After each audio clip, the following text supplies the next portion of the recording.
And here we go on our Hey Mary Kay edition of the Orange and Brown Talk podcast.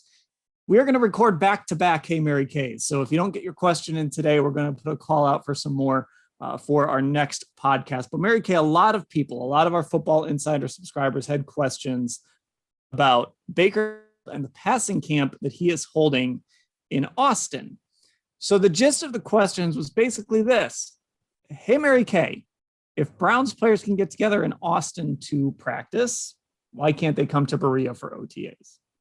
Well, I think a lot of it probably has to do with the fact that this was an offense that basically is backing up its starting center, J.C. Tretter, who spearheaded the movement as the president of the NFLPA to make sure that guys knew that these camps were voluntary and that it was in their best interest to skip them. And I think these guys are trying to say, this is a united front. We have the back of J.C. Tretter. And in addition to the health aspect of it, there was sort of let's take back control of the offseason. Let's take it into our own hands. They're telling us that they're voluntary. We don't have to be there. Let's stop the shaming. Let's stop the judging. And let's do what we want with our time in our own offseason. So I think there's a little bit of that going on. But there are other factors to consider here too. We're still in a pandemic situation. Players still have to get tested. Not everybody is vaccinated. There are no mandates yet for players to be vaccinated. And therefore, there are very strict protocols for players that are not vaccinated. I don't know what percentage of players that is, but perhaps there are some that don't want to deal with that right now. And they want their offseason to be their own. This way, they don't have to get tested. They don't have to test positive. They don't have to quarantine. They don't have to do any of those things right now. And I'm sure they feel very free without those kind of restrictions on them. So that I think that has to do something to do with it.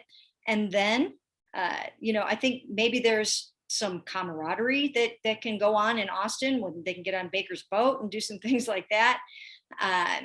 And they can run the passing camp at their own pace, and they can, they don't have to do 7-on-7s for 20 minutes and then do individual drills for this amount of time and do stretching. They can do it however they want to do it. And I think it's just they're making that statement, and they're also backing up J.C. Tretter. We've kind of danced around this a little bit, and Kevin Stefanski was getting asked about it. Is this offense falling behind by doing this? I'm going to say no. I'm going to say no, because when I look around at what these guys have been doing, first of all, these offensive players have already gotten together one time at House of Athlete in Florida. We think that's the only time they've been together so far as an entire group. But that was a very productive, about 3 days, maybe 4 days of a passing camp that they did there at the House of Athlete. And a lot of guys showed up for that. So that's number one. So if this is the second time that they're doing it, I think they can get a lot done in these sort of, informal passing camps that they're doing. Then when you look at some of the individual work that these guys have been doing, I think it's way more aggressive than what they would be getting on their own in terms of, starting out with stretching and warm-ups, then individual drills. I mean, if you look at Jarvis Landry's workouts when he works with the Receiver Factory and House of Athlete, I mean, these guys work, and they're taking it upon themselves to set the bar very, very high for their workouts. You will have David Njoku and Austin Hooper, if they haven't yet, attending Tight End University this offseason. And they get a lot of just position-specific work done. So I don't think they're falling behind. I mean, when you look at Odell Beckham Jr., he knows how to get his game face on. He knows how to get ready for the season. And he's working so incredibly hard that I can hardly believe that he is only 6 months out from ACL surgery. Now, it's interesting. We saw on Instagram, Jedrick Wills actually reported. So we've seen at least one offensive lineman report.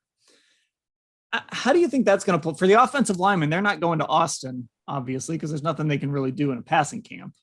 So I'd imagine those guys aren't going to be there. Do you think we'll see more of the offensive linemen trickle in outside of Jed Wills? I'm not sure. There could be more guys there today that we don't know about. I mean, we really we really don't know.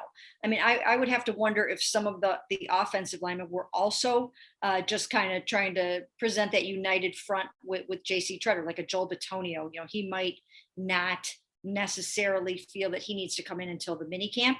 But a young man like Jed Wills, he knows that he's got to pick up his game for next year. We've talked about this a couple of times.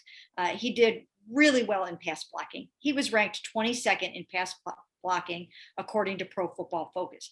But his run blocking was not where he would want it to be, and probably not where the Browns would want it to be. So he knows he's got some work to do.